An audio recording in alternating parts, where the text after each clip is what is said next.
Good afternoon, everyone. This is Chris on IMTM Worldwide Radio, and this is Around the ATL Side Notes. Today, we're going to be discussing Game 80 of the 2023 Atlanta Hawks regular season, where we played against the Charlotte Hornets, and we lost that game 115 to 114. We'll get into that in a second.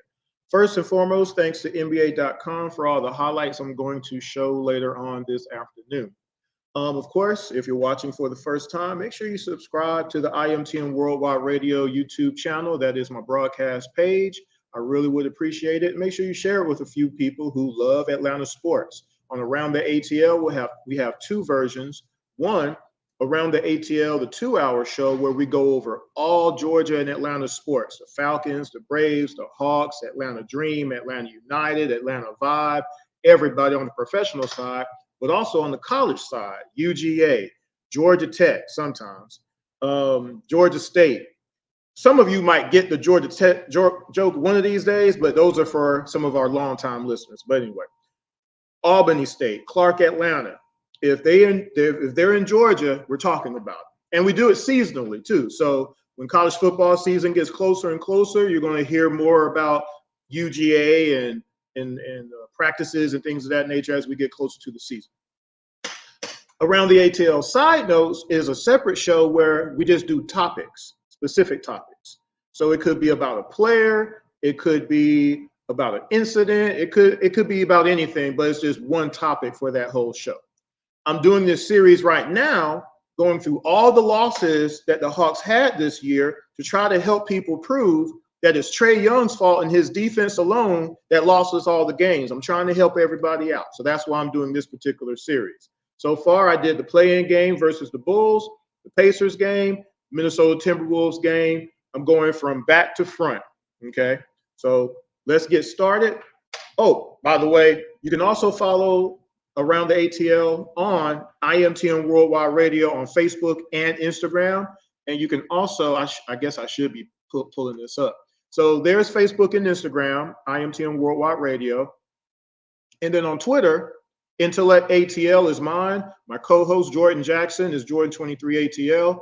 And even though I'm not on it a lot right now, IMTM Radio is the show Twitter as well, which I'm on there every now and again. I double-dabble, but mainly I'm on the Intellect ATL. Tonight, almost forgot. Tonight, we have Around the ATL, the 2-hour show coming up. We're going to talk draft one more time. We've done the draft show, but we're going to redo it and add some people because of all the craziness going on or speculation or rumors. We're going to do one more show tonight at 10 o'clock, so be sure to tune in. Hopefully, it will be a call-in show, which that means you get to call in that number right there and speak your piece, so we'll see. And one last thing before I do get started, I do need to mention this because I am going to be in Atlanta for the first time in a year tomorrow. So here's the deal.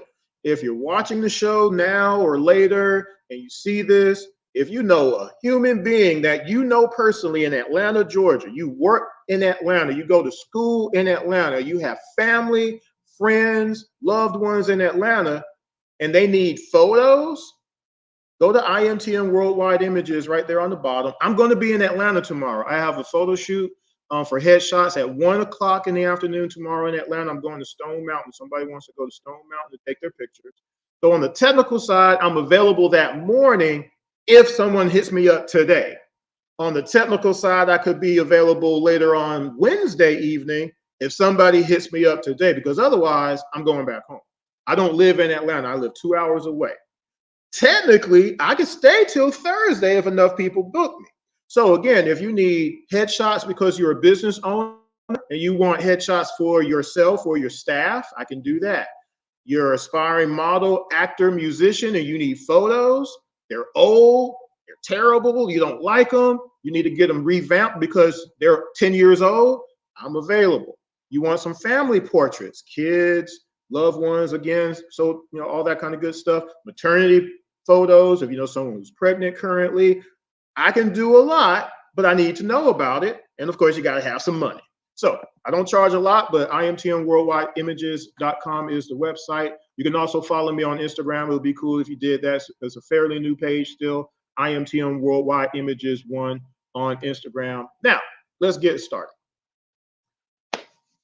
So again, I'm trying to help people prove that it's Trae's fault. Everything is Trae's fault. Nobody else has to do their job. Nobody else has to play defense. Just Trae Young, 1-on-5. He has to stop the center, power forward, small forward, shooting guard, and the point guard all himself. So I'm trying to help everybody prove that by actually playing the games, showing them each shot that's made from the other team.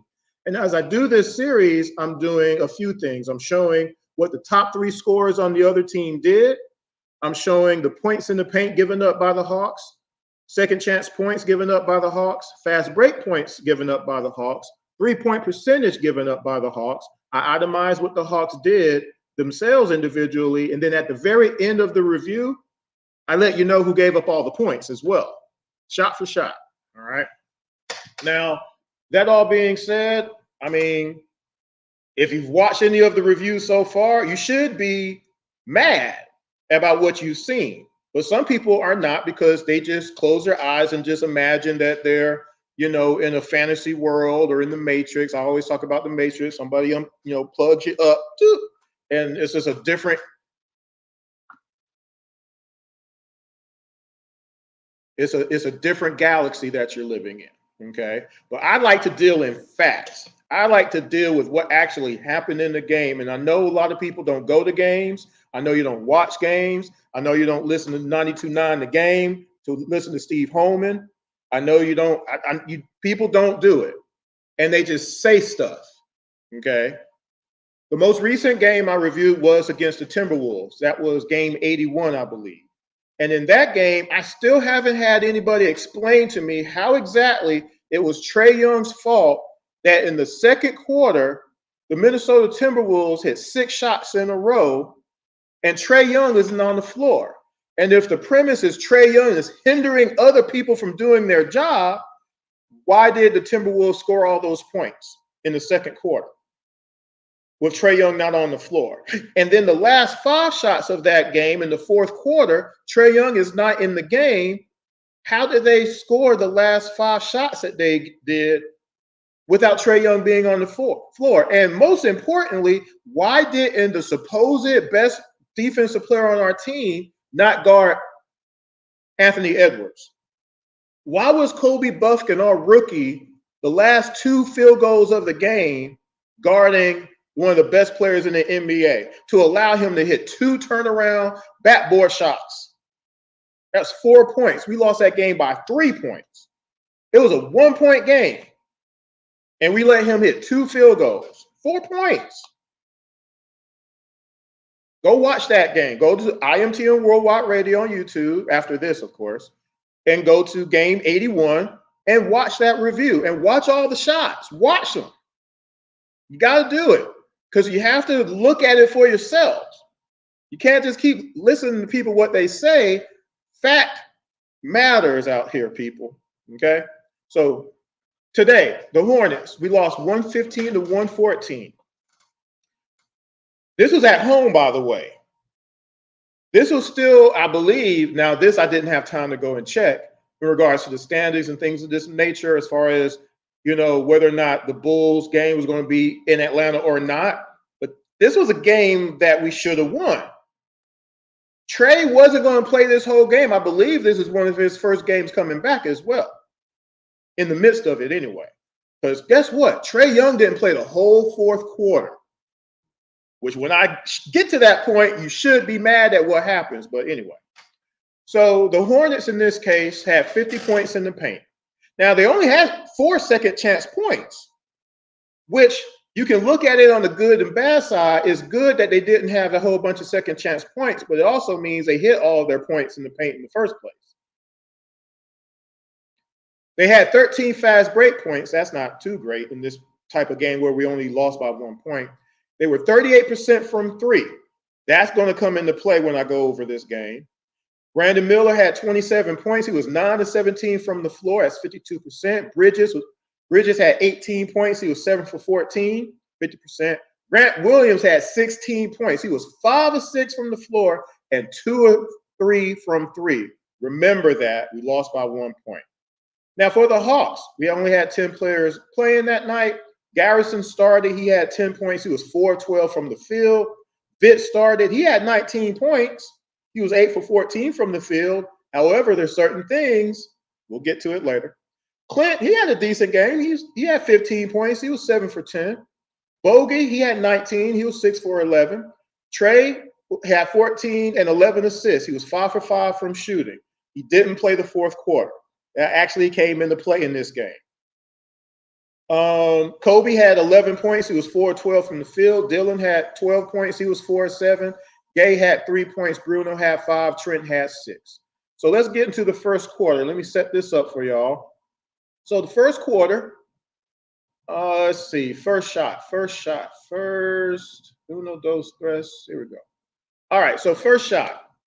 So one thing you want to notice during some of the commentary from Neek is that how the Hornets, we can get any shot we want against the Hornets. We can get any shot well, guess what? Unfortunately, that also applies to the Hawks, of course. All right, so keep that in mind.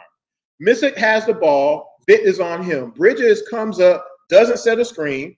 Grant sets a pick on Vitt.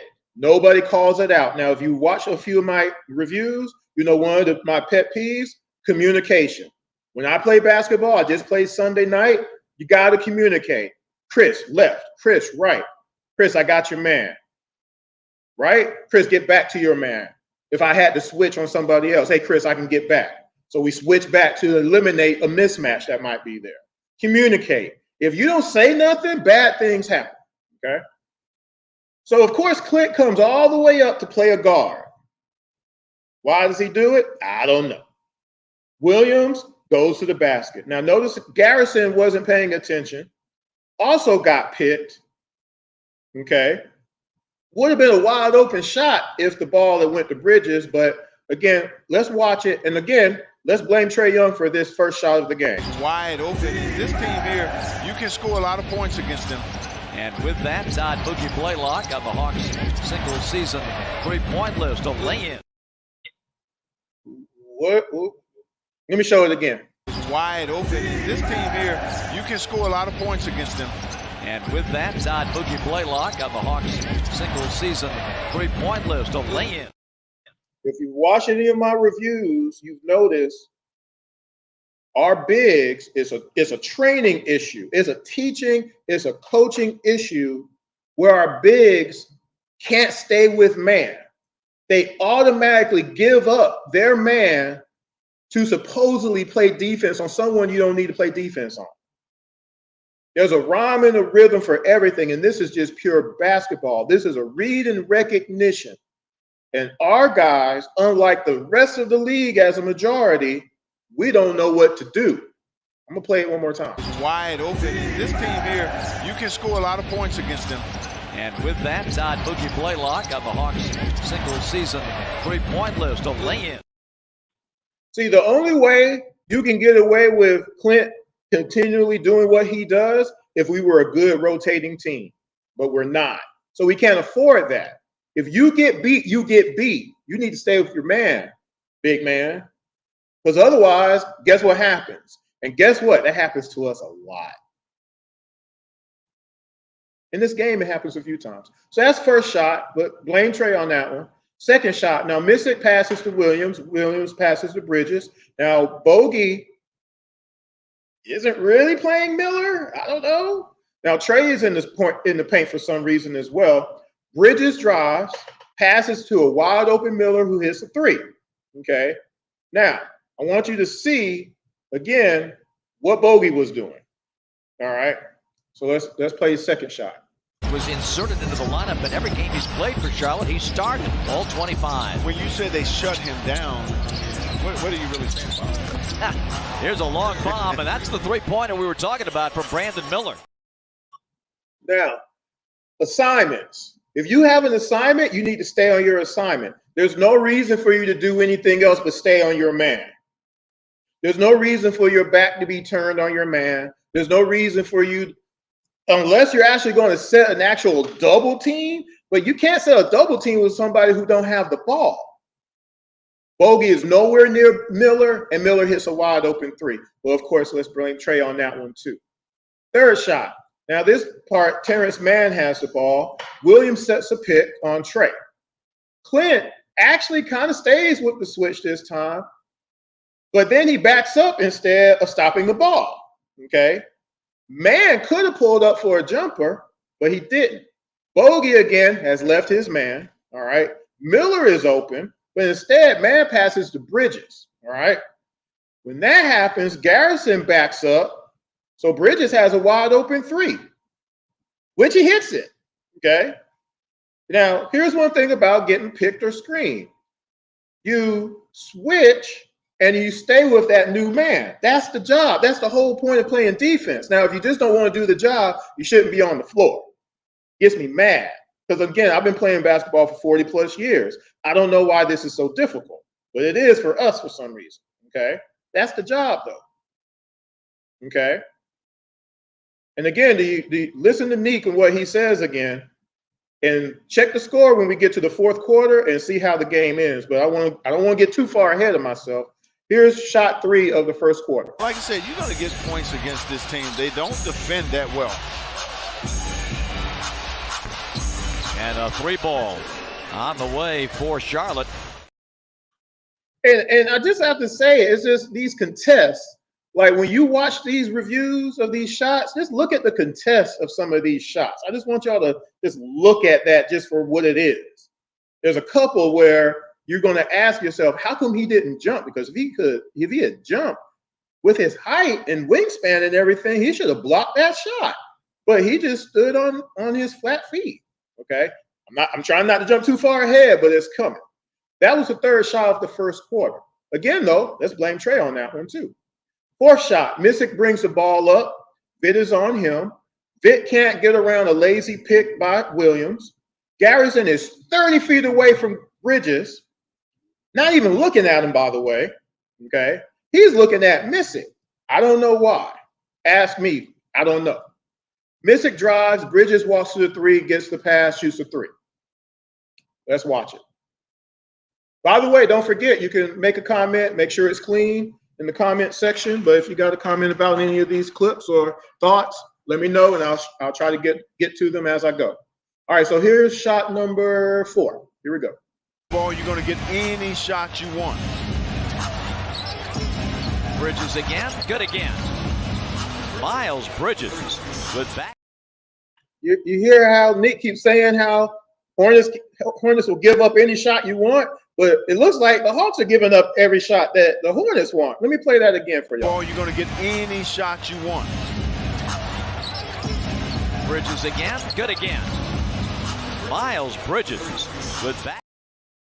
Did you see the little hop that Garrison did? First of all, again, like I said, Garrison wasn't even looking at his man. He's looking at Missick. That's not his man. Why is he over there? Why is Garrison out there doing the Humpty Hump? Oh, my goodness. And this is just the fourth shot of the game. And again, let's blame Trae Young on that one too. All right. Fifth shot. Man brings the ball up, sees nobody under the goal, drives on Bogey. It's a layup. Fifth shot. This is pretty easy right here. Rebound to Williams. Hawks have 10 available players in tonight's game. Trae man to the glass and good. And a timeout for Quinn Snyder. Fifth shot. Sixth shot. Missick has the ball, top of the key. Vitt has him. Trae has man. Clint has Williams. Bogey has Miller. So Bogey has a terrible angle on Miller. Miller goes to the basket. He gets the pass, and he lays it up on Bogey. Sixth shot. Talked about the rebounding. That's one of the situations there where the Hawks just very active. Hawks on an 8-0 run to take the lead inside off the glass for Brandon Miller. And of course, Miller has to say, and one, Let's blame Trae on that one, too. Had nothing to do with it, but let's blame Trae. We got to blame Trae on every shot now. Remember that now. Every shot, no matter what. Every shot. Okay. Seventh shot of the first quarter. Ball is brought up the court. Watch Bogey again. I'm gonna just say that. I'm gonna play it. Oh goodness, here we go. All right, so this time I'm gonna see if I can find it because maybe I missed it. This is seventh. That's the sixth. That's the second quarter. Bear with me here because I've lost a shot somewhere. I see if I can download it. Give me a second. First shot. Oh no. Seventh shot, second quarter. So give me a second here. First quarter, I should say. There it is right there. So I'm going to upload it right now in real time. Again, I was doing this at 4 o'clock this morning. So every now and again, I miss one. But this time I have some time. So here we go. All right, seventh shot. Here we go. Controlled by the Hornets. Alexei Pokusevski. Got it outside that three-point line and fires. Where exactly was Bogey? Where, as opposed to where he was supposed to be? I'll play it again real quick. Controlled by the Hornets. Alexei Pokusevski. Got it outside that three-point line and fires. Bogey not once looked at his man, looked at his assignment, knew where his assignment was, stayed with his assignment, and he gave up another three. So please try to explain to me how that is Trae's fault. How Trae is hindering Bogey from playing defense. Explain it to me. I'm still waiting. Eighth shot of the first quarter. Now I got to scroll back up since I'm a little out of order now, so bear with me again. And again, make sure you subscribe to the IMTM Worldwide Radio page to watch Around the ATL. So eighth shot. There we go. First quarter. All right, here we go. So now it's not funny. None of this is funny. So Missick has the ball. Vitt is on him. Williams sets the screen. Missick doesn't take it at first. Then he does. Clint, instead of backing off to disallow the screen, and instead of Vitt just switching to Williams, Williams drives to the basket. Now, Dillon, he actually comes for the help defense. Now, again, part of defense is helping. Sometimes people get beat. You cannot be a grown man and blame another man for your inability to do your job. If my point guard gets beat at the top of the key, I got to come help to deter that shot one way or the other. I can't let that man lay it up. That's punk move on the street ball court, okay? You don't do that. You either got to lay them out, just like that. Maybe a punch. Or you get hands up, okay? Get a hand up, jump. Here's my wingspan, 7-foot wingspan, okay? I'm tall. You got to stop. That's your job now. It wasn't your job, but now this is your job. You got to try to hinder that shot. That's the job, okay? So let me get back to where I was in my notes here. So Williams drives to the bucket. Dillon comes up on help defense. This whole time, though, Bogey's been ball watching and not on his man, which was Miller. Dillon had Pokusevski, so his man drives to the basket and gets a layup. So this is shot number 8, first quarter. The 30-year-old veteran, a EuroLeague star, first time in the NBA. On the cut, Pokusevski. That's going to drop in. 7-footer from Serbia. did you know the lackadaisicalness since Clint was out of position, him trying to get back in position, he's just kind of just jogging lightly, just because again, what's happened is he's created a mismatch that didn't need to be made. It's not Trae creating mismatches. It's not Trae getting attacked, being targeted. It's mostly other people leaving their man, not fighting through a screen or just not staying with their man. Just the simple stuff, basic stuff that creates bad situations for the Hawks. 9th shot, first quarter. Again, where is Bogey? Why is he in the paint, by the way? Kobe has Bridges, which is already a bad thing. That's going to come to haunt us at the end of the game. Get ready for it. Williams comes all the way up to set a screen. Clint actually stays on Bridges, but again, takes a bad angle. Kobe is on Williams, but for some reason, he releases Williams. Bridges could have passed to Williams for an easy bucket, or Bogey's guy who was wide freaking open, but instead, Bridges just drives to the bucket, nobody under the basket. Here's the 9th shot of the first quarter. Miles Bridges, head down driving, and lays it home, the lefty. I just don't know what to say. I don't want to say any more on that 9th shot there. 10th shot, first quarter. So Trae has Terrence Mann, Bruno has Richards. Richards does a slip screen.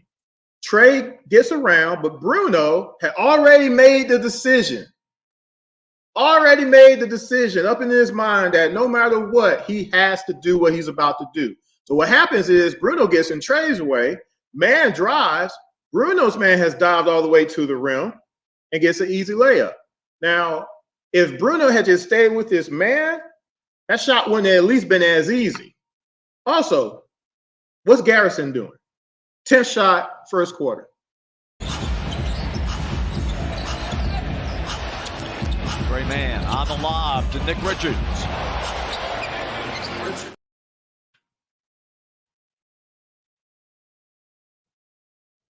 That's the last shot of the first quarter that the Hornets made field goal wise. Okay.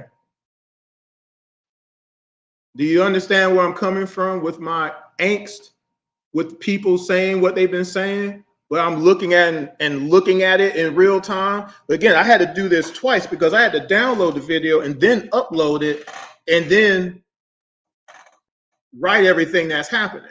Actually, I'm doing this 3 times now, okay, which takes a while. But I'm willing to do it because I think people need to see it. If they don't remember what happened, I'm going to show it to you. Here's what actually happened per possession. To continue to try to blame one person for everything is crazy ludicrous. I'm showing y'all that again today. Go back and look at that Timberwolves game. Go back and look at that Pacers game, and go back and look at that Bulls game on Around the ATL on IMTM Worldwide Radio. First shot, second quarter. This is on Trae. This is definitely on Trae. It's a turnover, bad pass. Here we go. But new ownership. Jeff Peterson's taken over as a GM, former Hawk exec. He's going to do a great job. Miller lays it in. That's an easy one. 2 points. That's on Trae. Right? Give the good and the bad. Right? Second shot. But how many times have I said Trae's name so far, though? Okay. That's the first 2 points that we can attribute to Trae in this game so far. And remember, Trae didn't play the fourth in this case. So that's the first time I've mentioned his name specifically. That's his fault. Can't get around that one. Right? I'm trying to be fair. I'm trying to help y'all prove this, right? It's Trae's fault. Everything is Trae's fault. Second shot. This is not funny. Garrison has Miller. Bruno has Richards. Kumo G has Thor. Thor, without the ball, gets a pick from Richards. One of the things I talk about on my Sunday night, I forgot to post it. One of the things I talk about on my Sunday night basketball videos is setting a pick, not for necessarily a shot, but to help get somebody get open. If somebody ain't paying attention, you can set a pick on somebody. If somebody uses it correctly, they're open for a shot. I love doing that. I'm going to just, boom, you can't move. You need to roll. Somebody's open. I got you.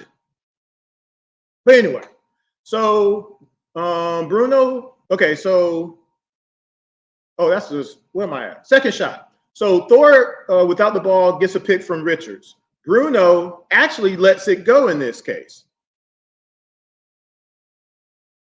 And nobody has the ball either right now. Garrison somehow is pulled away by Thor. Somehow Palpatine returns. Somehow Garrison is pulled away by Thor. Gay, instead of picking up Miller, stays with Thor as well. Garrison actually tries to point that out, but it's too late, and Miller shoots a wide open three. Well, let's blame Trae Young on this shot right here. Second shot, second quarter. They measured that one at 28 feet. I think they shortchanged him. Miller, he's got one back for Charlotte. Well, you got. Let me play that one more time for y'all. They measured that one at 28 feet. I think they shortchanged him. Miller, he's got one back for Charlotte. Well, you got. I don't know why Kumo G did that, but again, talking would have helped that. I know he's a rookie, but again, some of this is just basic stuff. So that's second shot. Third shot, second quarter. Man's bringing the ball up. Nobody picks up the ball. Notice that. And the Hawks do that a lot. Don't pick up the ball. Nobody picks up Bertrand's. Bruno has his back turned, so lucky Thor didn't get a layup off of a pass. Who is Dillon guarding? I want y'all to ask these questions as you see this highlight. Now, why is Gay trying to guard man when Trae is actually on him? Why is he picking him up? You got to ask these questions. And where is the coach who's supposed to be looking at the video? In this case, I'm going to assume Bruno has Richards and Gay has Bertrand's and Dillon has Thor, but it matters not because Bertrand's runs into a three, shoots a three, and hits a three, but we're going to blame Trae on this as well. So, but actually it's the rook, but we'll blame it on Trae just for the sake of everybody. Third shot, second quarter. 38-35 in favor of the Hawks. Matthews misses. Matthews is really yelling because there's contact on that shot. Bertans left alone, and he drills that one. You see what happened right there? I'm going to play it again. 38-35 in favor of the Hawks. Matthews misses. Matthews is really yelling because there's contact on that shot. Bertans left alone, and he drills that one. So, fourth shot. Second quarter. Trae has man on the other side of the court. Garrison has Miller. Richards sets a pick, but leaves early. Garrison is still on Miller. Miller does a move. Garrison falls down. Miller gets a dunk. Pretty easy. Brandon Miller with a move and throws it down. Man, we are seeing some offense here. Oh, Brandon Miller. I ain't playing that one again, but somehow, instead of that being Garrison, some of y'all have done like Running Man, the movie with Arnold Schwarzenegger. Y'all have transposed Garrison and Trae, and that was Trae on Miller right there instead of Garrison giving that up. But whatever. Fifth shot, Bertrand shoots a three and he misses it. Terrence Mann beats Bruno to the position, tips it. Bruno actually fouls him from behind. They didn't give him the call, Terrence the call. Gay and Garrison are right there at this point, though. They're under the basket, and nobody blocks out JT Thor, who gets it and lays it in. But let's blame Trae on this one, too. Fifth shot, second quarter. Bertans.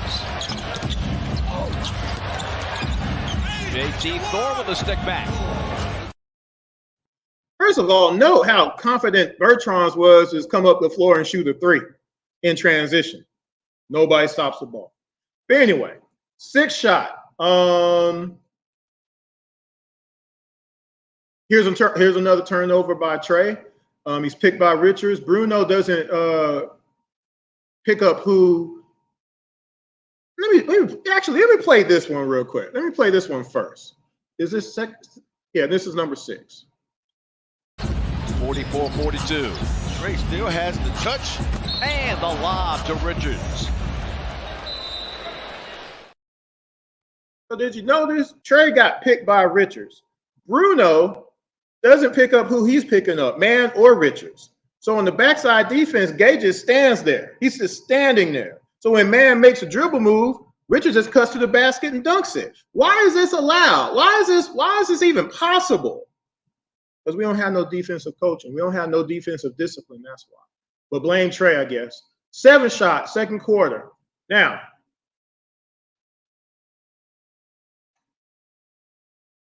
why is Trent on Williams and why is Bruno on Missick in this particular play? Missick passes it to Grant, and immediately Bruno leaves his man wide open. He goes sit in the paint, but not double Williams. Bogey has Thor, but he ain't looking at him as usual because that's not what he does, right? He's in the paint. Kobe is ball watching, and instead of staying with his man, cuts to the let me play this. I'm just so frustrated already. I haven't even gotten through the second quarter yet. The correct score is 45-44. They just took a Trent Forrest basket away that they say came after the shot clock buzzer. Baseline jam for JT Thor. Baseline jam because Bruno had to be out of position. And Trae ain't on the floor in this particular case. So what I was finishing up was Kobe is ball watching instead of staying with his man. They cut to the basket, forcing Bogey to come up with no help defense. Thor just cuts to the basket because everybody's back is turned. He just cuts to the basket.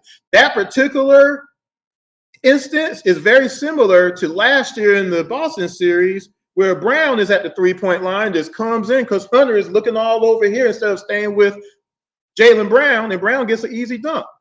It happens too much. It happens too much. It happens game after game after game, and it's not cool. Trae is not in the game on that one, but let's blame Trae anyway, even though he wasn't even on the court. 8th shot, second quarter. Let me make sure I scroll this up so I don't get lost. Again, why is Clint on Missick? Williams drives to the bucket, gets the ball. 3 Hawks are standing in the paint watching the ball and not guarding their man at all. Williams passes to Bridges, who passes to McGowan, who nobody is guarding. Vitt comes out, but McGowan just walks to the basket and gets a layup. Trent and Clint are there. Vitt's there. And a layup still happens. And by the way, Trae is not on the floor. 8th shot, second quarter. And don't forget, if you got a comment, hit the comment section.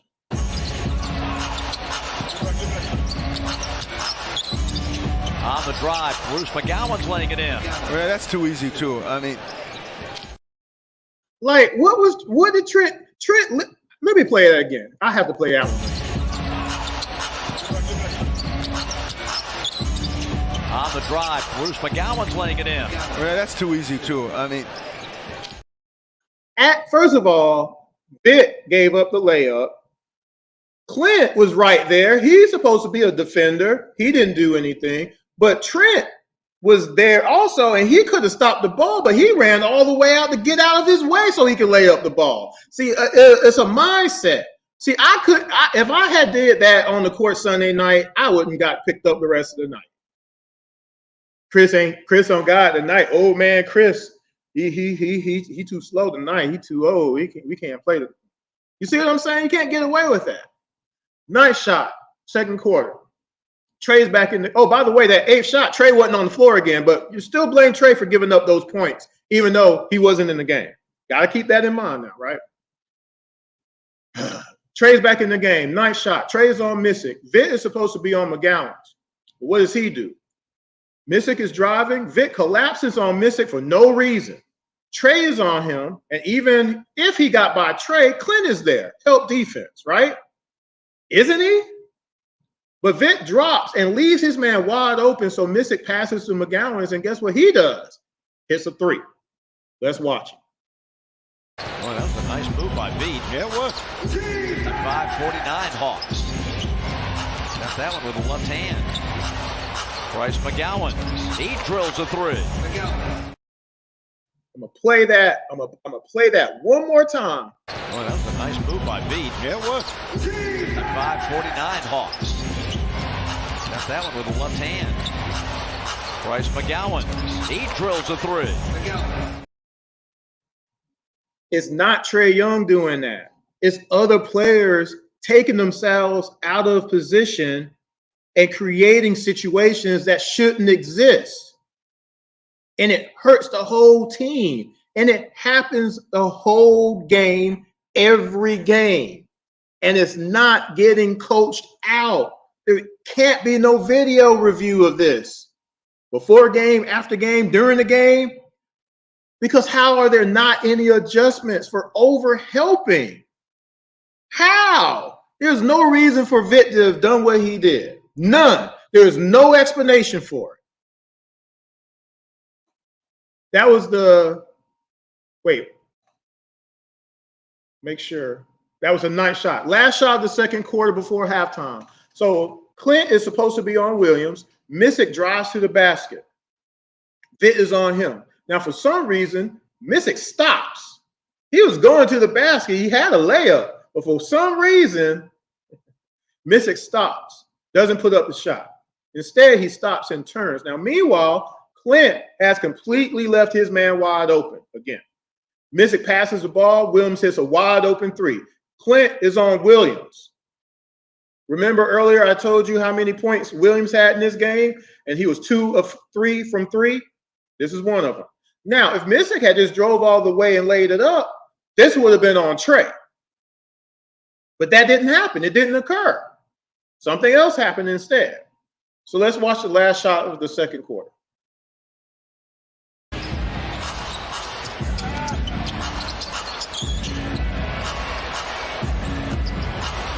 Grant Williams. And here's the deal. The reason I would have said that if Missick had went all the way to the hoop, that would have been on Trae, because in that particular case, Trae was the help defender. And Trae didn't budge. Trae didn't move. Now, we can say that, oh, well, Trae didn't want to leave his man open. But unfortunately, the whole point, everybody got to rotate. If somebody helps, somebody has to rotate. See, other teams, they rotate. Hawks don't ever rotate. We always overhelp. And it's not even a double team. It's just, I'm just going to come over here and pretend like I'm playing defense when I'm not. Hawks don't know how to do double teams. We don't do it. I showed that in that Minnesota game. We don't do it. We'll leave you out on an island. That's what that's called. Okay? Go watch that on Around the ATL on the IMTM Worldwide YouTube channel, which is right down there. So that was the last shot of halftime. So third quarter. So let me make sure I'm got this queued up. So first shot, third quarter. Trae has man, Vic has Missick. Missick passes it to Williams. Missick goes to the paint, sets a pick on Trae. Man cuts. Vic correctly switches to man. Though in this case, actually Trae had his back turned, and that's why he lost him. It wasn't really so much the pick. He wasn't on his man in this case, okay? But the play continues, all right? Now, Hawks actually switched properly on this one, because at the end of the day, you still got to switch. Trae didn't do his job, got to switch, all right? Unfortunately, as always, Bogey isn't on his man. So when man gets the ball, Miller slides to the left, slides to the right. He gets the pass for a wide open three. Bogey doesn't even double. He's just floating out there. So when Bogey comes off his man, there has to be a reason he's doing it, but he doesn't. He's just kind of just there. First shot, third quarter. My bad. 68-55. Backdoor cut, but no shot for Trae Mann. Here's Miller for three over Bogey, and it's good. Was Bogey playing defense right there, y'all? Like, honestly, are y'all accepting that? Are y'all accepting that? Let me play it again. 68-55. Backdoor cut, but no shot for Trae Mann. Here's Miller for three over Bogey, and it's good. If y'all accept that, second shot, third quarter, Bogey has Miller. Vitt has Missick. Again, I'm not really sure why Bogey has Miller and Vitt doesn't have Miller. I'm not sure. But when I get to the end of the review, I'm going to tell y'all how many shots Bogey gave up in this game. Y'all ain't going to like it. Well, it is what it is. So Missick passes it to Miller. Missick then cuts to the paint. He loses Vitt. Clint has Williams. Miller drives, and Williams holds Clint out the way as Miller hits a floater. Clint is held out of the way because of Williams. He can't move. He's stuck. Second shot, third quarter. Do it in front of the home fans that love him so much. He has been a great fan favorite since his first game in a Hawks uniform here. Runner by Miller is good. That's really supreme effort, right? The big, our center, can't get around Williams, huh? All right. Third shot, third quarter. Now, by the way, I've said Miller's name twice, haven't I, already? Here's his third shot, and here's another shot from Miller coming in. So at the start of this play, who has Miller? Trae has man. Clint has Williams. Bogey has Missick now. Vitt has Miller. But why is Vitt 15 feet away? Someone explain that to me. Williams sets a pick on Bogey. Missick dribble drives. Williams cuts. Missick then passes it to Williams, but he can't handle the pass. Vitt is still not with his man during all of this. Williams brings it out to Miller, then sets a screen on Vitt. Clint comes up, but doesn't jump to contest the shot. He just lets him shoot it. Watch the third shot of the third quarter. Ball fake, wrap around. No shot for Williams.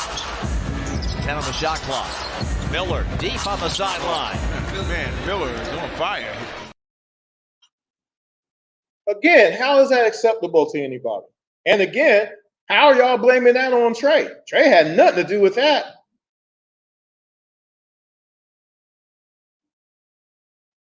Fourth shot. Now this one I can blame on Trae. On transition, he was responsible for stopping the ball. He went for a steal, didn't get it. So, when you go for a steal in the middle of a transition like that, bad things usually happen. I could say that somebody didn't pick up on the back end on the help side defense, but I'm blaming this one on Trae. All right. Fourth shot. Here we go. Set that record out of reach is what he's trying to do. Trae man. That goes, and a foul line bogey. Even Trae said that was his bad. Okay. So that was one that you can blame on Trae. Now, so far, that's 4 points. 4 points out of 115 that the Hornets scored that you can say that it was Trae's fault. But it's Trae and Trae alone that we lose all these games. Okay. Fifth shot. We have a reminder, the Hawks have no defensive discipline. And if we don't have the players who knows defensive discipline, we got to get other players since we're not going to get coached. And that's why I wanted Caruso so bad. That's why I want to try to get OG in here.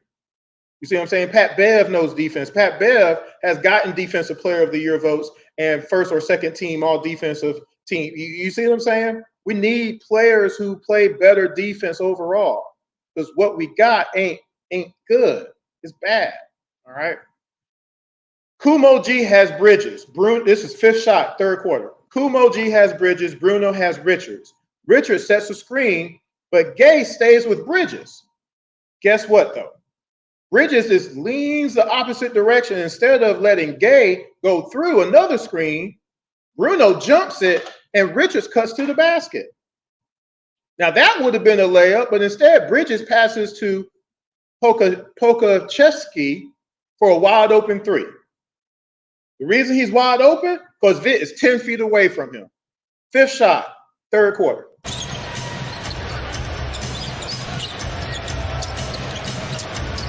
Pokachevsky will take the three and nail it. And a timeout for Quinn Snyder. Now, we can blame Trae Young for that, but he's not on the floor. But blame him for it, I guess. Figure out a way you can. Vitt is 10 feet away from his man. Sixth shot, third quarter. Kobe has Terrence. Bruno is on Bolden. Bolden's in the game. Bolden comes up to set a pick on Kobe.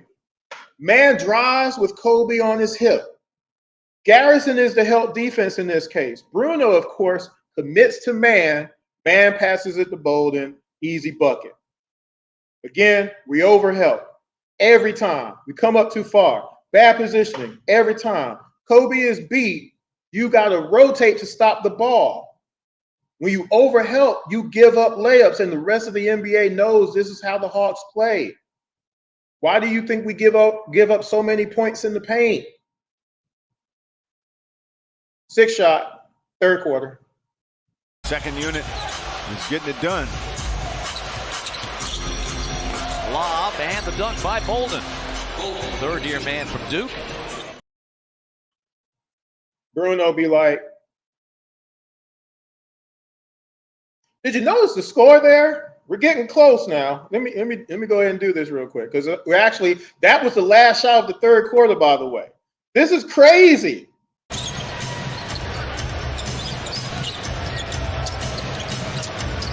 Pokusevski will take the three and nail it. And a timeout for Quinn Snyder.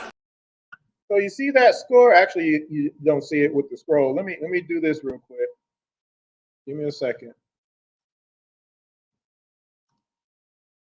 Second unit is getting it done. Lob and the dunk by Bolden. Third-year man from Duke. So that was the last field goal for the Hornets in the third quarter. I don't do free throws and stuff with these reviews, okay?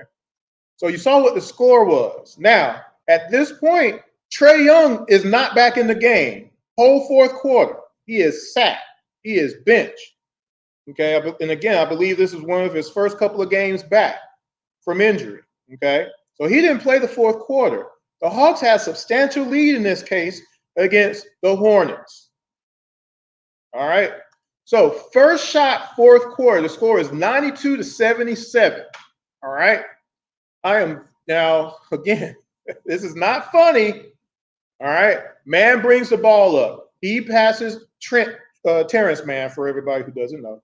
But man brings the ball up. He passes to Miller as he runs into Garrison. Garrison falls down. Now, there's an element of basketball where this is not soccer. You're not, you know the Family Guy meme where Peter Griffin falls down and he's grabbing his knee. I don't know if you can hear the hiss, right? NBA, you can't do that. If you don't get a call, you don't get a call. You don't have the luxury to lay on the ground for seconds at a time. That's one note from this play. Miller passes it to Williams. Garrison is still on the floor. Williams drives and kicks back to Miller, who, guess what he does? It's a wide open three. Because Garrison was basically taking the chill pill. He was taking a nap. Now, again, let's blame Trae on this, even though I've already told you, Trae Young doesn't play the whole fourth quarter. But let's blame Trae anyway for this wide open three because Garrison decided to whine and cry about a call he didn't get, and he's just going to sit there. Hawks lost this game by 1 point. First shot, fourth quarter. Here come the Hornets. Grant Williams gives to Miller. Defender fell down, Garrison Matthews, and he was barking about it. Miller had time to make bacon pancakes. Just standing there, waiting for it. He knew he was going to hit it, too. That was the first shot, fourth quarter. Remember, at the beginning of this quarter, the score is 92-77. Remember that, okay? Second shot. Now, listen to the commentary about the Hawks are doing a better job of running people off the three. Remember, Hornets hit 38% from three, but you've seen some of these threes. Have you seen anybody get ran off the three? Anyway, Vitt finally has Miller now. Miller passes it to Williams. Bruno has Williams. Williams sets a pick on Vitt. Vitt fights through it, stays with his man. It's a miracle. Okay. Now you already know Bruno stays with Miller. Williams is wide open. Miller kicks to Williams for an open three. But I'm supposed to blame Trae for all these points right now, because Trae and his defense is the reason the Hawks lose all their games. Trae didn't play this whole fourth quarter. I'm going to keep repeating that as these points continue to pile up. This is just the second shot of the fourth, by the way. Last game, we lost shooters, and we've done a better job chasing them off the arc this game. And then, Neek, to your point, he said it's funny how your teammates run when Trae's back, because you know that he'll find you and get you the ball.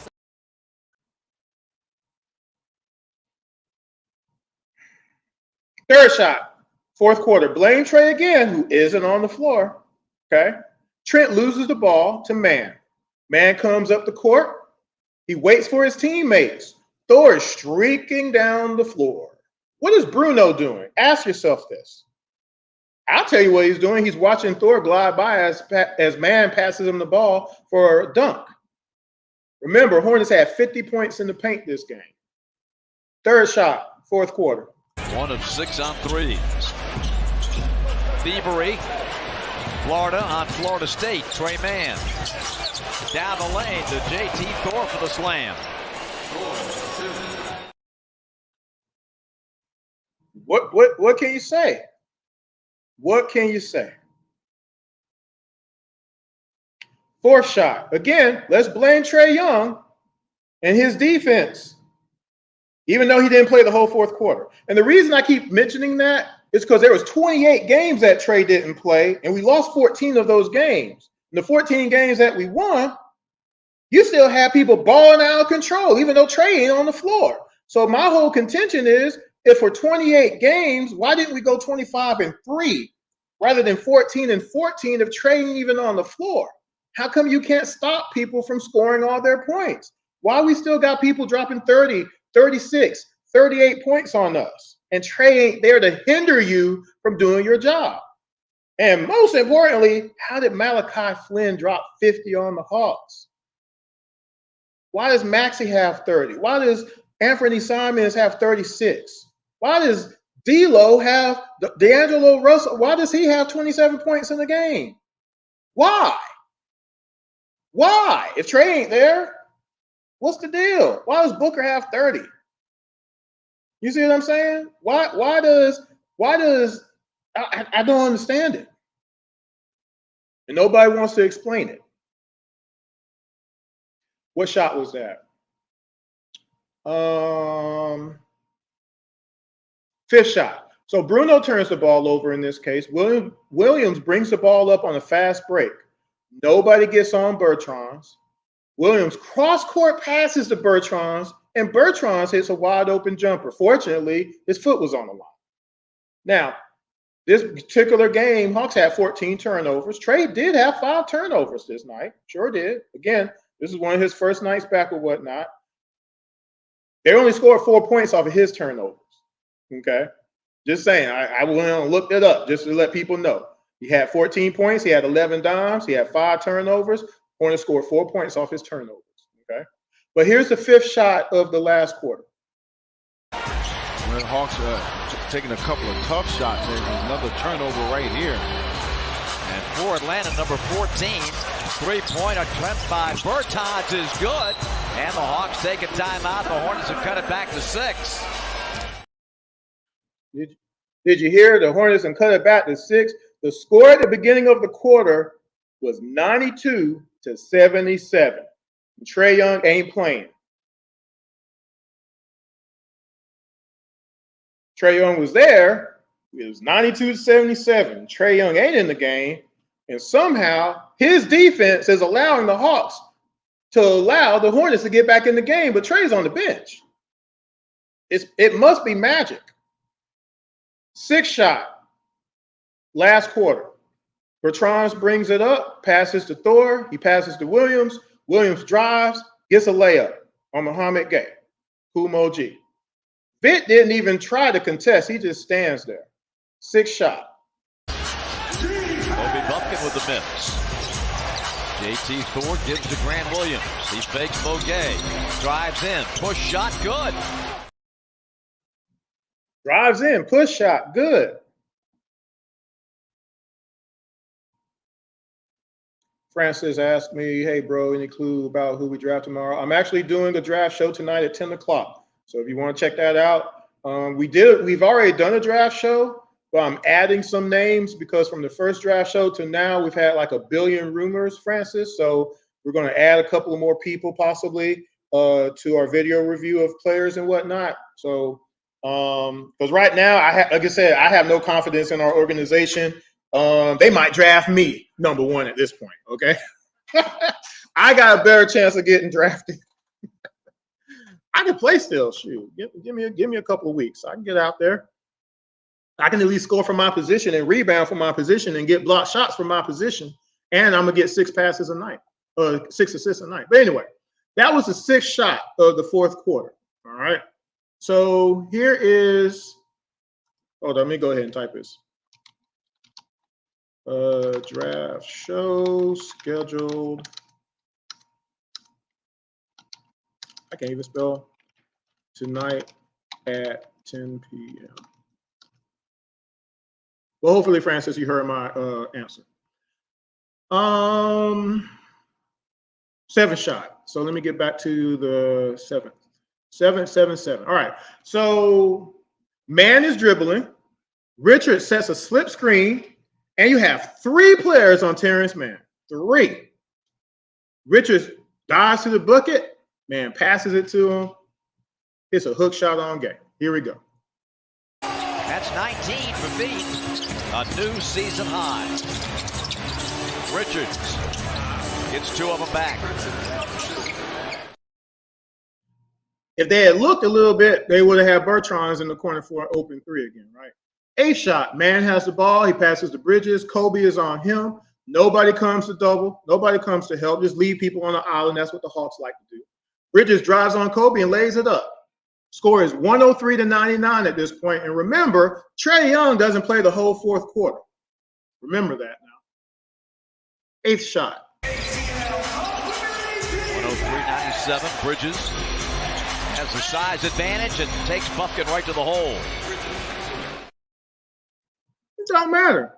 Bridges has a size advantage, takes Buffkin right to the hole. Bruno is right there, doesn't do nothing. Nobody doubles. Nobody doubles an advantage guy to get the ball out of his hands to see if you can even that out. And that's another thing that I'll talk about in Trae's case is that, again, it'd be different. It'd be a completely different story if for every game for 48 minutes, everybody is getting a pick on Trae so that way Joker is on Trae Young or Joel Embiid is on Trae Young and Trae Young is trying to guard Joel. It ain't happening like that. If Trae Young gives up a point to a big, it's because he had to pick up that big because the big wasn't on their man, like that Pacers game. Trae Young gave up about 6-7 points to Turner and Siakam because the people who were supposed to be guarding those 2 guys weren't guarding them. And Trae had to do something. Trae had to be there. But Trae can't block a shot from either of those 2 guys because of the size advantage. And both of them were hitting 3s on him. 7 foot, 9 foot wingspan, and Trae Young's supposed to just jump up and block a 3-point shot from Miles Turner in the open corner 3. Go watch that Pacers game and see what I'm showing you. Because I'm only showing you what actually happened. I'm not making it up. I'm not fabricating nothing. This is what actually happens. We leave our guys out on an island for no reason. Oh, well, Chris, we only had 10 players playing. Who cares? You switch. I got Bridges.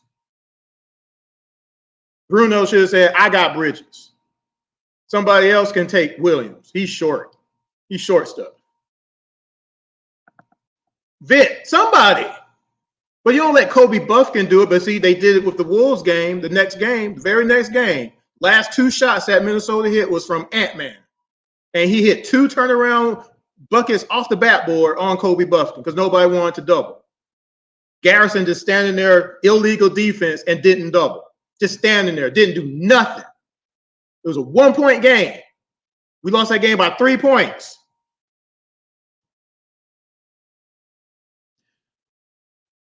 Nice shot, 4th quarter. Man has the ball. Richard sets the screen on Vic. Man drives, floater on Bruno. Bruno is backing up as his shot is going up. Instead of coming up and trying to block it or fouling or doing something, he's backing up. He's giving way.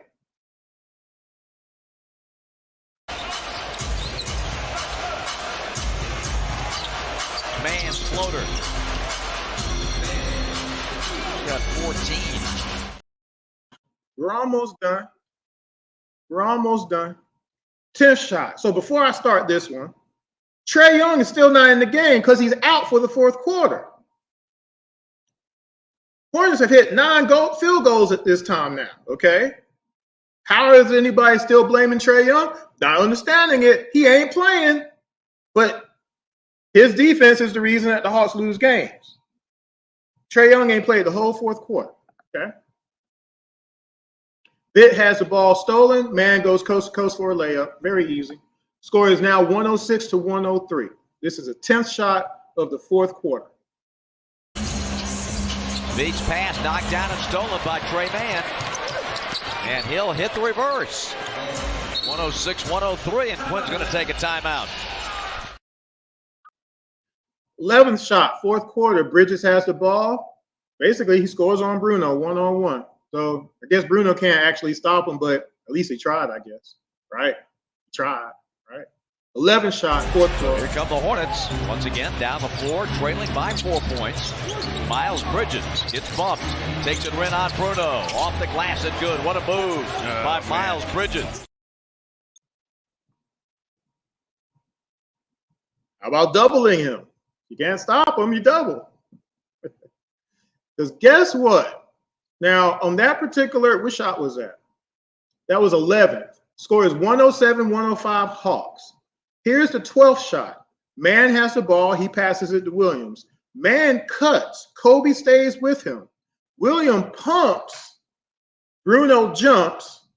William drives to the basket, and you know what he does? He scores again. 2:15 to play.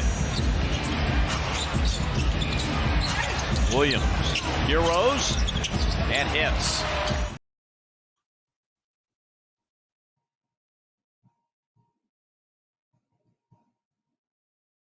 Score is 109 to 108 now. Hornets have the lead now. Okay. Here's the last field goal of the game for the Charlotte Hornets. Now, this possession starts on the offensive side. So Trent passes it to Bruno. Bruno puts up a wild shot. Bridges gets the rebound, and he just runs the ball all the way up the floor. Only Kobe is back. Kobe tries to stop him, but he can't. Bridges lays it up. Scores 115-114. This is how the game ends, basically. Down the middle of fourth. He gives to Bruno. Rebound Charlotte. 7 seconds. 6. Bridges. Got it. Charlotte leads. 115-114. All those Charlotte fans. This is game 80 of the season, by the way. Now, all that being said, Trae Young gave up 4 points in this game. Bogey,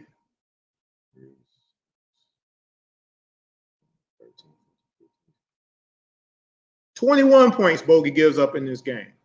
Clint, 8. Vitt, 10. Garrison, 8. Kobe, 6. Dylan, 3. Trent, 3. Gay, 6. 14 points. Bruno, 2, 4, 6, 8, 10, 12. 15 points. See, again, your premise is Trae gives up all the points. And you have to go with that all the way. You got to say it with your chest. You can't deviate from that statement. It's that Trae is giving up all the points, and it's Trae alone and his defense that loses all the games. But when you actually watch the games and you go quarter for quarter, shot for shot, you start seeing that is nowhere near actually fact. And that's why I'm going through all these games. I'm going to go through every game to show, let's see if it's Trae's fault. Because if it is, it is. But if it ain't, you got to stop saying it. You got to stop saying it. First of all, 28 games couldn't have been Trae's fault because he wasn't playing this year. And we lost 14 of those games. And by the way, it wasn't just Trae that was out. I keep trying to remind people, Bey was out. Okongwu was out. Jalen was out along with Trae, and Hunter missed games as well. We lost 47 games because we didn't have a lot of talent on our team. We're not a deep team because nobody did nothing in the offseason or at the trade deadline or buy out any contracts because we're poor. We don't got no money. That's what Puffy K keeps saying. We got limitations and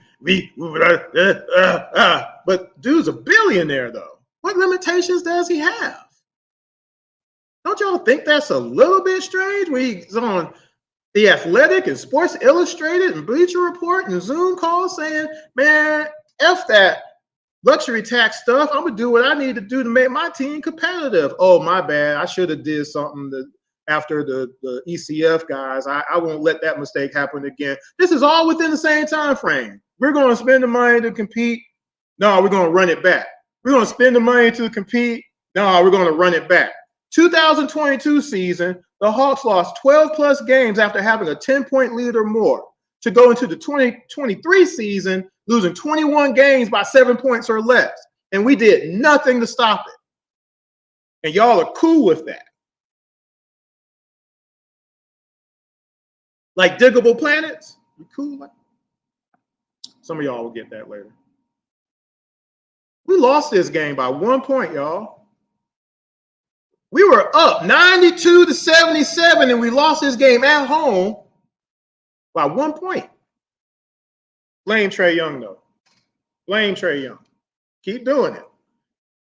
We are not a better team without his 25 and 10, which nobody else in the league is doing, by the way. 6 seasons, nobody in the Hawks history has done that. Not too many people in NBA history are doing that. Trae is 4th assists per game in NBA history right now, 6 seasons in. He's 8th all time, 30 and 10 games in the playoffs. He's only played 3 times in the playoffs, only 27 games. And he's 8th all time in 30-point, 10-assist games. That's just a few stuff. You can go back and watch the show I did last month on that. You don't just let that player go and be like, oh, we're going to be better. No, what you do is you do what all the other teams in the NBA have done over history and say, we need to add to what Trae does and make the team better by putting better pieces around him overall, just like all these other teams have done. Dallas Mavericks went out and got PJ and what's his name? Gafford, because their defense was horrible. Their defense improved. They in the Western Conference Finals. They're the 5th seed. Luka don't play no defense. Never have, never will. But they got 2 players and they got them over the hump to eliminate all those other teams.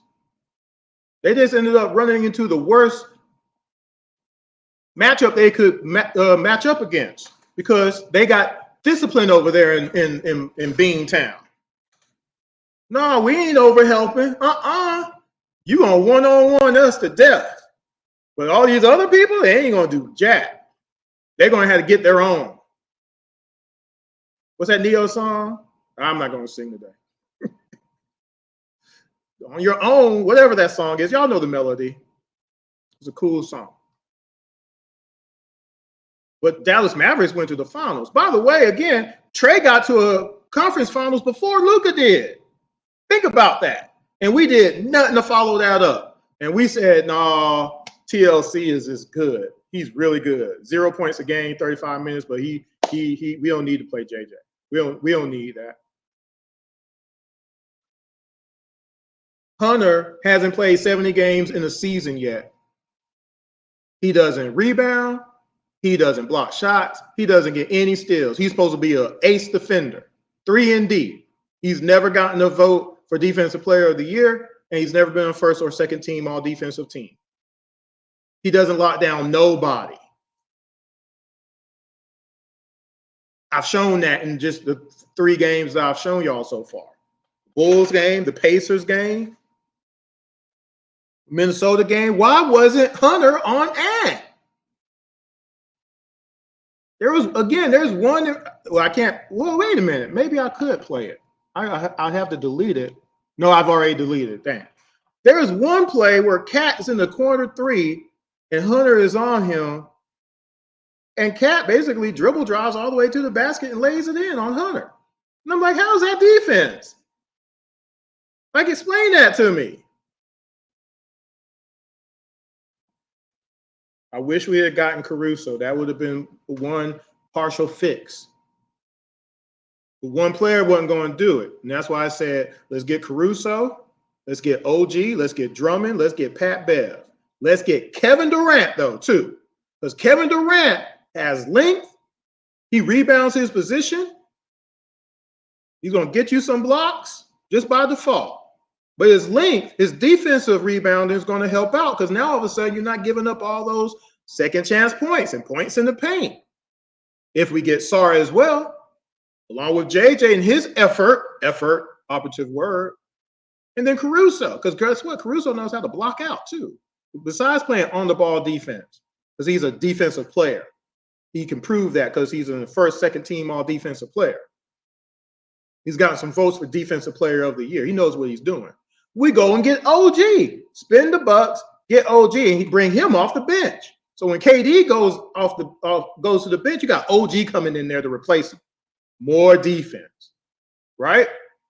So you would have Trae, Caruso, KD, JJ, and Sarr. Off the bench, you'd have Kobe, who will get better at defense. Hopefully, if we have a coach that coaches defense, we got to find a bench coach to come in there and replace whoever's on that bench who's supposed to be doing that. They got to go. They got to be fired. They got to lose their job. Anyway, you got Kobe, you got Bogey. You keep Bogey because he can shoot. You have OG. You have Kumoji, who definitely has to get better because if you watch that Pacers game, it's ugly. You saw him in this game. It's ugly. He got to get better. But Kumoji will spell JJ. And then you got Okongwu, who can do everything. Okay? You can hit outside three. He can score in the post because he has moves. He can hit free throws. He plays post defense. He blocks shots. He gets rebounds. Great. But then your third level, you have Drummond. Then this is, and the reason I say this is that you got to have depth. We had so many injuries, we couldn't compete at all. But here's your third level. You got Drummond. You got Pat Bev, who even if he don't play a lot, he ain't going to let you get away with stuff. All the stuff that I just showed y'all, he wouldn't let nobody get away with that crap. He's going to be in your face. Pat Bev, keep Seth, give him a shot to play finally. You keep Garrison because he can hit the threes. You keep Vic for his size and his other abilities or whatever. So if you have a plethora of injuries, you won't be as devastated as you were this year. You see what I'm saying? And then we can compete because guess what? With that, we can go to the Eastern Conference Finals pretty easily as far as I'm concerned. KD, sure 25 points a game. Hunter was never going to get us 19 points a game, much less 25. If you're not going to stop nobody, we need to score. Again, Hawks scored 118 points, gave up 120, and we lost 21 games by 7 points or less. If we can't stop nobody, we need to score like the Pacers, who didn't care about defense. They just outscored you and went to the Eastern Conference Finals outscoring people. It happened. We watched it happen. Coach, no, they didn't play no defense, but we're going to outscore you. We dare you to miss a shot. Basically, that's what they said the entire season. We dare you to miss a shot. Pacers scored 157 points against the Hawks. Game 82 of this season in 48 minutes. Y'all not mad about that? Nobody is? So that all being said, this was game number 80. I guess I can go ahead and tell y'all what's the next game. Let me see if I can find it real quick. Game 79 of the Atlanta Hawks regular season. The next game I will go over. And just a reminder, 10 o'clock tonight, I will be doing a draft show, my second draft show, to talk about the draft in detail. Give me a second. I'm trying to find game 79, which is against the Heat, which we lost that game by 6 points. Let's see what happened a little bit. In overtime. So Jimmy Butler had 25 points. Nikola Jovic had 23. Bam only had 10, but Tyler Hero had 33. So, okay, I'm going to ask this question out loud right now. Anybody can answer. How in the world did Jimmy Butler, Joe Vick, and Tyler Hero have all those points? And Trae Young didn't play in this game, y'all. I'm asking honestly right now. Now, look, DJ had a great game. He had a triple-double. He was doing it all. Clint had 6 points. Jalen only had 13. I think this was one of his first games back possibly as well before he went back out again. Hunter had 23 and 11. When was the last time he had 11 rebounds? Oh, that was overtime too. But when was the last time he had double digits in rebounds? You see what I'm talking about? Don't tell me he can't do it. I look at Scotty Barnes and he's averaging 19 points, 8 rebounds, 6 assists, a block and a block shot and a steal and a half a game. And you're telling me that all Hunter can do is get you 14 points a game, 4 rebounds, no blocks and no steals? Man, get out of here. And he doesn't pass the ball because he only gets 1 assist a game. Get out of here with that. But Trae Young didn't play this game where we needed this game against the Heat. We lost by 6 points. Butler had 25. Jovic had 23. Tyler Hero had 13. Haywood Highsmith had 13. How is that possible and Trae didn't play?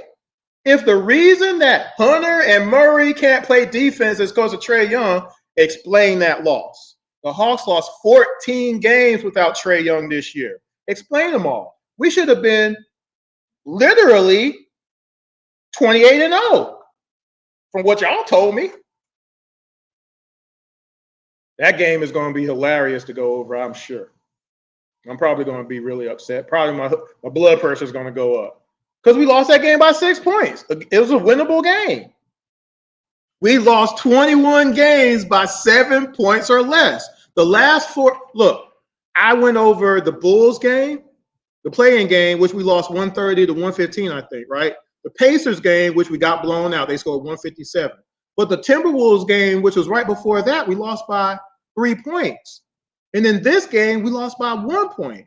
And then this Miami game I'm going to do, we lost by 6 points. Do you see the trend there? We're not losing by a lot. We're not that far off. But because we don't have no defensive discipline at all, we don't know how to play defense. Again, why do you think I go over points in the paint, second chance points, 3-point percentage given up, fast break points given up? Why do you think I go over that? It's important because we don't know how to do it. We don't know how to double team. We don't know how to play zone defense. We cannot help but overhelp on everybody.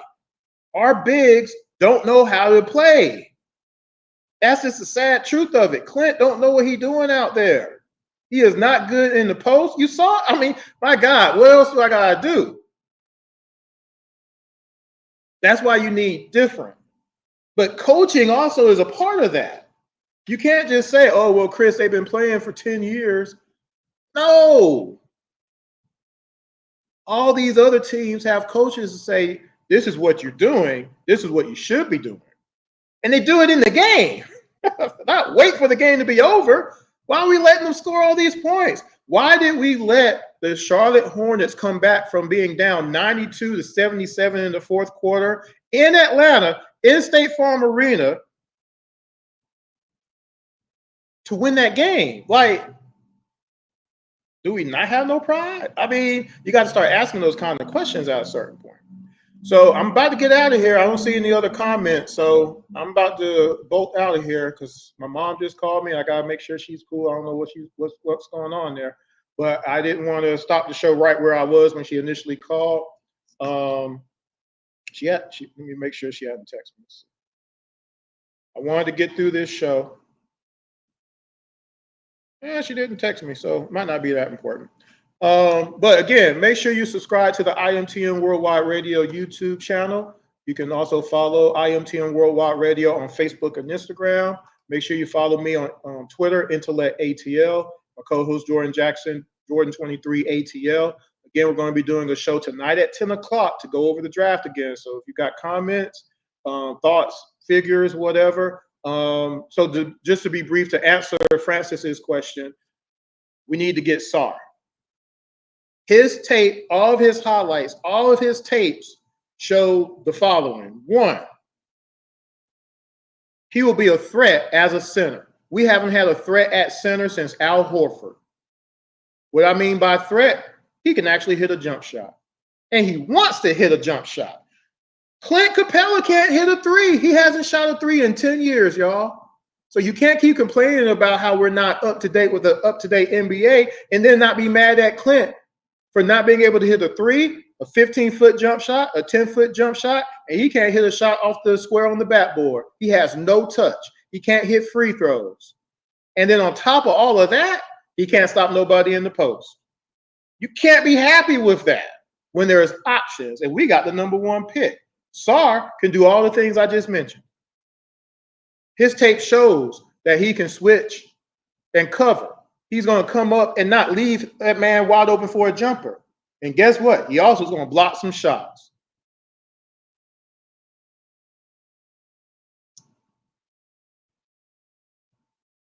So you go get him. Now, backup plan, I don't really like clinging that much. If we get him, I guess we got him, but I wouldn't feel comfortable at all. I would really actually be upset. I would rather trade the pick, go down, get two people. I would get Holland somehow. I really like him as a defensive player, pure defensive player, and get Edey. So that way you still have your big. And you still go get KD. We still would have enough to go and get KD. Okay? And do all the other moves that I mentioned as well.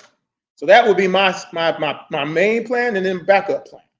But since Caruso is gone, like I said, we got to try to substitute him, try to get Herb from the Pelicans somehow. You know, throw something at him. Hunter, give him Hunter. Give him Hunter straight up. You know. Lou Dort, maybe, possibly. He plays defense. Okay. But we got to get somebody in the starting lineup to play defense. All right. We got to do it. And it needs to be at a position that gives up all the points. Shooting guards. Did you see Brandon Miller tonight? He scored 27 points. Shooting guards scored 30 points a game against the Hawks this year. That's 2,500 points they scored. The small forward position scored 27 points a game against the Hawks, y'all. It's not Trae's position that's getting 30 points a game. It's just not happening. Center gives up a lot of points, depending on who the center is. Gives up enough points for us to lose the game. Power forward, of course.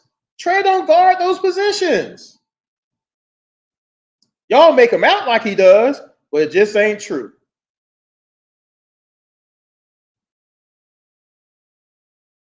And I showed you that in this game, game 80 of the regular season for the Hawks. I showed you that in the Minnesota game. Again, nobody can explain to me why that first 6 shots of the second quarter by the Timberwolves, nobody stopped nobody. Hunter and Murray were on the floor for most of it. Fourth quarter, why didn't our best defender stop Ant-Man? That's all we needed. Sometimes you just got to do it. You got to stop him. He was in foul trouble that night. He was off. He was all discombobulated. He wasn't hitting his regular shots. And don't say it was because of defense. Don't even dare go there. Okay? He's just missing shots and defense are two different things, y'all. Y'all know that, right? But anyway, the last 2 shots of the game, though, we needed Hunter or Ant-Man on. We needed Hunter or Murray on Ant-Man, not Kobe Buffkin. He wasn't stopping one of the premier scorers of our game right now. He wasn't stopping him. In Minnesota, he wasn't stopping him. You got to have some pride to be the person to say, I'm going to stop him. I always talk about it. I'm going to stop him. My assignment for now is going to be him. I'm going to slow him down because he's scoring all the points. I got to use my size. I got to use my length. I got to use my deterrent to not let him get the ball. Sometimes defense is not letting people get the ball. You know what the Hawks do? We got our backs turned to our players. Ball swings, wide open 3 because we're 15. We're not only have our backs to our players, we're 15 feet away on top of that. It's disgusting. Aren't you mad about that? It's just, And then you're sitting in the stands watching it. You just don't know how hard it is to be a season ticket holder and watch the foolery like this. And then hear people blame everybody except for the players that are doing it. But you just blame one player, and that's Trae Young. Which is why, like I said, if you go to the Around the ATL show titled Trae Young, I go through a whole lot about Trae Young in 6 seasons. And then I talk about a whole bunch of players in Hawks history, and I'm trying to figure out, why didn't you hate this person, this person, this person, that person, this person, that person, this person for being borderline mediocre? You didn't hate none of them. You doubled down to keep them. But you want to give away best player since Neek in all aspects, actually more aspects than Neek. Neek and Trae are tied 26 points a game playoff scoring. Technically, Trae's a little bit ahead. But Neek don't got the assists. But you blame Trae for everything instead of the other players that create mishaps for the rest of the team. You don't want to blame them for just not doing their job. For just not doing their jobs. It's your job. And somebody gets beat, it is now your job to catch up to that person, to help them out because they did get beat. If you don't like that, you're not a team player. I would never want to play with you in basketball. I said that in the last show. There's a lot of people in Atlanta I would never want to play basketball with because I know you'll leave me out on the island. You're going to have me out there with Allen Iverson or John Morant. You see what I'm saying? That's ridiculous. But like I said, when I play basketball on the teams I play with, I know I got help. First of all, I know if I got a screen coming, and I know if I'm one-on-one. Hey, Chris, you're by yourself. So now I know I'm giving some space. You're going to shoot that because I'm not going to just let you blow by me. But if you still get around me, I got help. And now I'm going to pick up on the other man. Or I'm a double team. I play basketball. Hawks don't play basketball. We just up and down the court. And that's just not satisfactory. We don't score enough points. We don't have enough people who finish to mitigate that, which means we need better people to stop people. Got to be one or the other. It'd be great if we could have both, but it got to be one or the other for sure. Because we didn't lose by that much. Think about it. If we won half of the 21 games we lost by 7 points or less, Hawks probably are in the Eastern Conference Finals. We had enough. Trae and DJ again, right? We could have gave some people a run for their money. Losing Jalen definitely hurt, but we went to the Eastern Conference Finals without Jalen Johnson a few years ago. You know what I'm saying? I wasn't having that great of a series. Kevin Huerter definitely wasn't. I went through his games. Go watch the shows. We would have beat Miami if Kevin had averaged more than 8 points a game in that series. Hunter was doing his thing. Trae, even though he was getting quadruple teamed and everything because everybody was hurt, he still had a couple of good games in there. In the game we won, he had a good game. But if Kevin Huerter had did his part, we could have beat Miami Heat that series. Now, whether or not we could have went any further, I don't know. But at least we would have got out the first round. But again, the owner doesn't want to compete. The owner doesn't want to compete. And until the owner chooses to compete, we're stuck. We're in trouble. You see what I'm saying? That's what's the saddest part of this is his promises that we're going to compete, and he does everything the opposite of that. He doubles down and says, "No, we're good. And we all right. We Trent Forrest is a baller. He's the best player since, I don't know, James Harden, I guess." Anyway, guys, I'm going to get out of here. It's 1:30. I was hoping to get some more comments and whatnot, but I appreciate everybody who watched. I know I scheduled it, but I didn't do what I usually do is actually post schedules on all the pages and stuff. I just did a simple post, hey, I'm doing the show 12 o'clock today, whatever. So hopefully some people watch it after the fact. Make sure you share the show with others who are Hawks fans or whatnot so they can see, what I'm talking about and everything, because I'm just talking about what's happening in the games, getting people's opinions or whatnot, but this is what actually happened in the games, not what people think happened. Here's what actually happened in the games. I'm not doing anything but dictating what actually happened in real life, in real time, against our Atlanta Hawks. So, hopefully things can be mitigated and fixed. But I'm just wanting to make sure that people actually know the 2023 season could have been drastically different. But choice is powerful, right? And again, You can't leave your man on an island. You got to be personally responsible for what you do. If the coaches can't do it, you got to be able to do it. Okay? You got to be able to do it. And why you keep over helping? Why do players keep over helping? I have no idea. I couldn't get away with it, though. My conscience would mess me up. One more note before I go. Before we play a game, once we see who we're playing and stuff like that, we match up, or we just say, hey, you stick who guards you. But we actually will talk it out to be like, hey, are we staying with man on picks or screens, or are we switching? We talk it out so that way we ain't confused. So that way we don't create no mismatches. See how that works? You call stuff out. And then when a switch does happen, let's say if I'm on a guard, guess what? If they don't take advantage of that, switch back. Hey, Chris, I got him again. Or somebody has my center. Hey, I got him. Go back. You talk. That's how you win games. There's no guarantee you're going to win a game, but you're in the game at least. When you don't call out stuff, all of a sudden my point guard has to try to stick the center that I was stopping because I'm the biggest guy on the court. I'm the tallest guy on the court. Now all of a sudden the 5'5", 19-year-old has to try to stick my guy because I'm going to just stand over here at the 3-point line. I'm going to just let whatever happens, happens. No. I'm coming back down to guard my man because that's my job. I got pride. I ain't going to let another man do my job. But that's what some of y'all say.